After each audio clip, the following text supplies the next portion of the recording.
Good morning, everybody. You almost got it. I'm Nikki Stanzione. And I'm Elias Gallegos, the face of Fox, in for Kristen Van Dyke. And this is New Mexico Style. Happy Friday. Happy Friday. We made it. We made it. And so did you. Yes, and it's been nice to have you here. Now, unfortunately, we have to get to some unsettling news, really unfortunate. Our thoughts and prayers are certainly with the city of Aurora, Colorado this morning after the horrific movie theater massacre at the screening of the new Batman movie.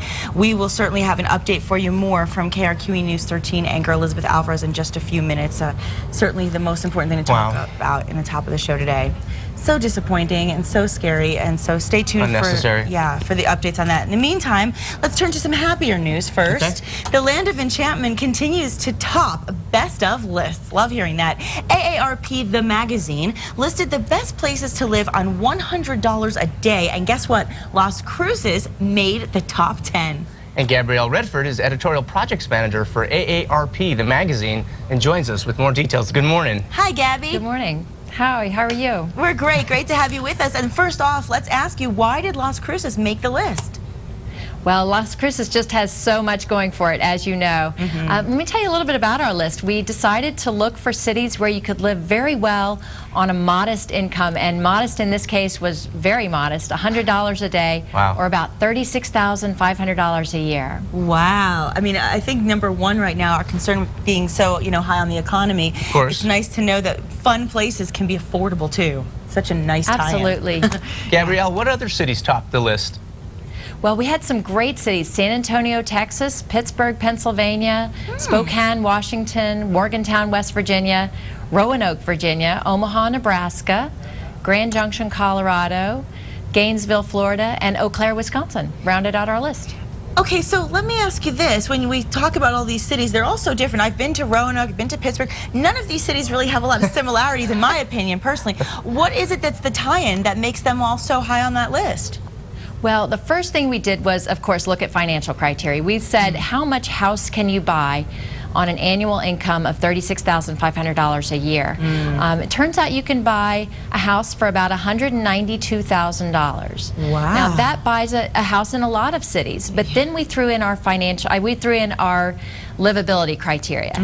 We looked at climate, we looked at arts and culture, we looked at recreational opportunities, and that's really how we came up with this great diversity of cities. Yes, and you mentioned, of course, the affordability of it. What is the secret to affordability?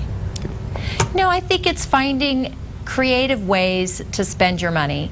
So, of course, you have all the things that you need to buy. You have the mortgage payment that you need to make, the utilities, the food, and that sort of thing.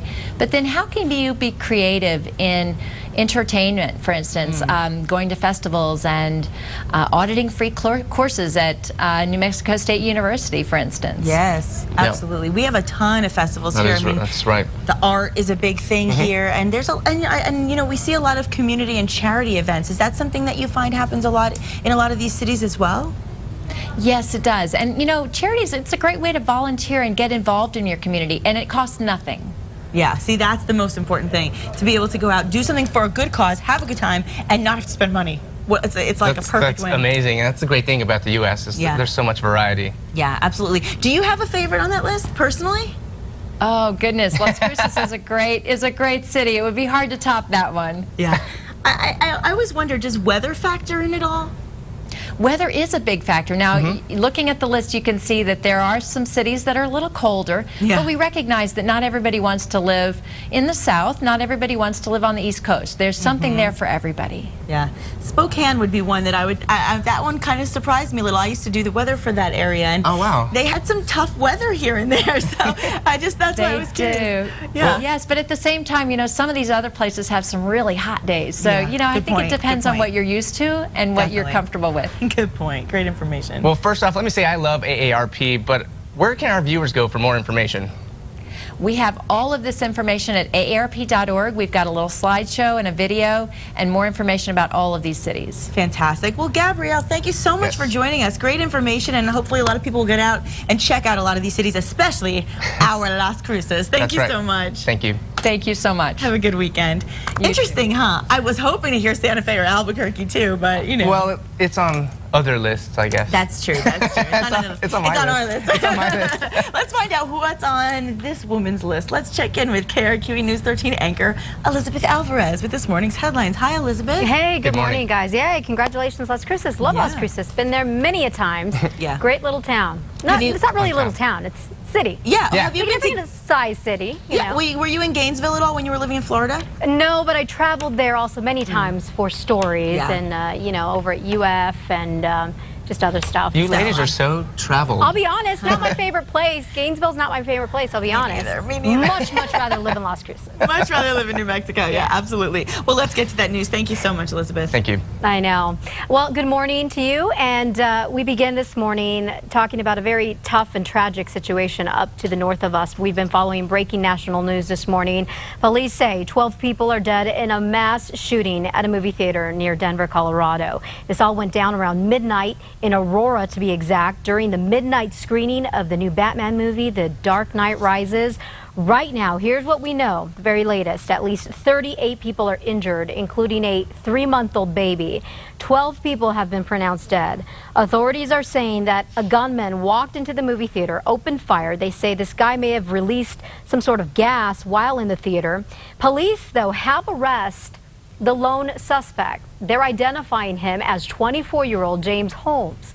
Now, they found him outside the theater in a car with a gas mask and guns. Authorities are also searching his apartment, which is nearby. Now, again, what I can tell you is that witnesses at the movie theater just described this frightening ordeal.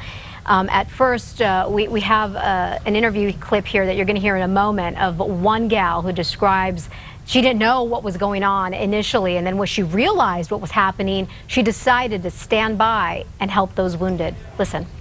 We keep walking. As we keep walking, still not knowing what's going on, thinking is maybe just one person got shot or something like that. As we keep walking, we see multiple people keep coming out, 3, 4, 5 people, bullet wounds, blood, everything like that, cops following them, saying, you know, we need emergency ambulance right here on the scene.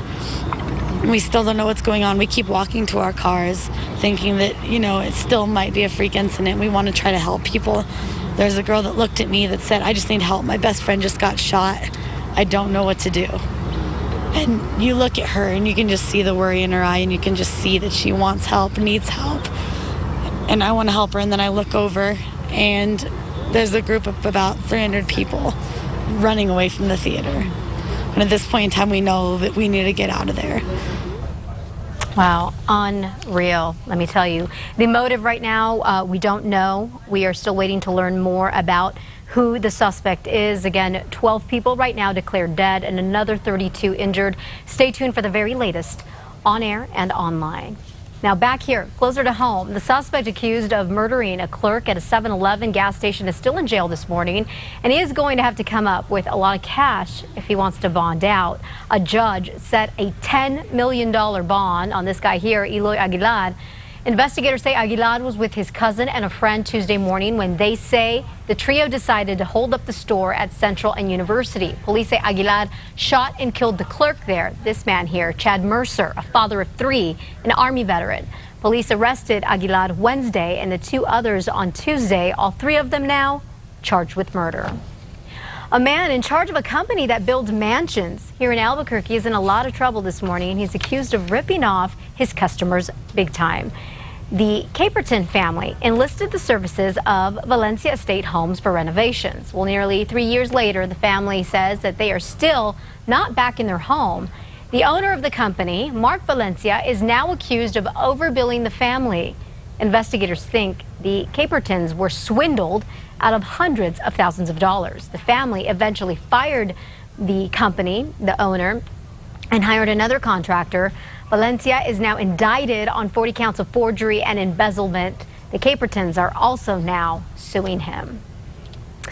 All right, and you're going to want to stay with New Mexico style, because in a half hour, they're going to have a lot more fun stuff coming up. That's going to wrap it up for me and your news headlines this morning. Yeah, Nikki and Elias, we're going to send it back to you. Are we sending it back to them? Can you hear us? Can you hear us? Oh, I think we were supposed Thank you, Elizabeth. Actually, I apologize. I think we were supposed to get to another story there You on a seem so missing far away. locomotive, but we'll send it back to you because we're short on time anyway. Yes, just be sure to catch KRQE News 13 later today, and you'll get Please all the do. details. And of course, you can go online for more news stories. And you have a wonderful weekend, madame. And now, here's the story of a new search for the Face of Fox. It is time. Yes, the search for a new Face of Fox is officially underway, and tomorrow, the Face of Fox casting call in the Sears Court at Coronado Mall will be taking place from 11 to 3. Now, here's how it all works. You need to bring a photo ID and be prepared to tape a 1-minute video telling us why you should be the next Face of Fox on KASA Fox. All videos will be posted on KASA.com, and if you miss it, don't worry, because a second casting call is scheduled for Friday, August 10th. Yes, and another way to enter is simply fill out an entry form and submit a 1-minute video to KASA.com. The video should be all about you and why you would be the best Face of Fox.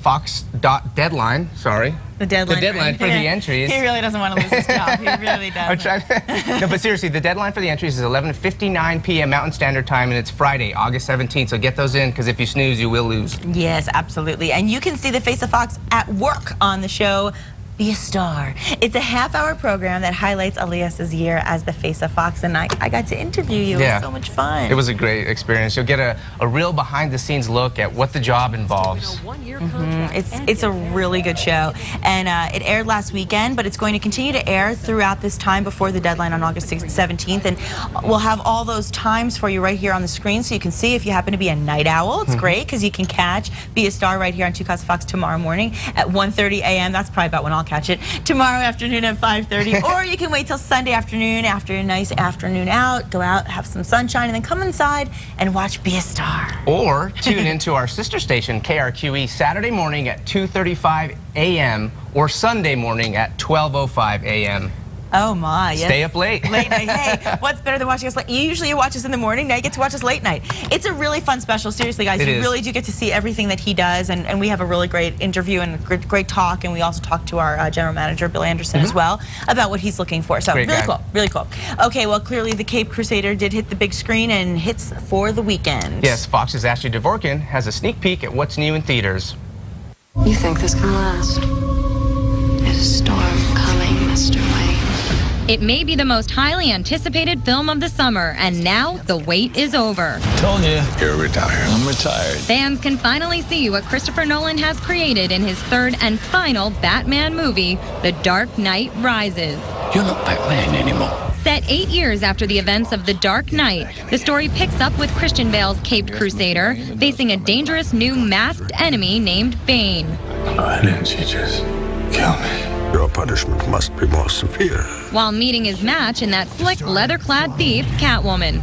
I got it. IMAX midnight screenings of the film have already sold out, and the industry is just awaiting the numbers to see what records it may set. Batman faces competition from the current #1 blockbuster franchise, which offers a PG ticket for the whole family, Ice Age Continental Drift. This life is not an easy one. Plus, Bruce Wayne isn't the only superhero story this summer. Peter Parker and the Amazing Spider-Man is hanging around in the #2 spot. As I think back to that Christmas morning when I was 8 years old, I wish I'd just gotten a Teddy Ruxpin. And then there's Ted, as the only straightforward R-rated raunchy comedy in the group. Mr. Wayne.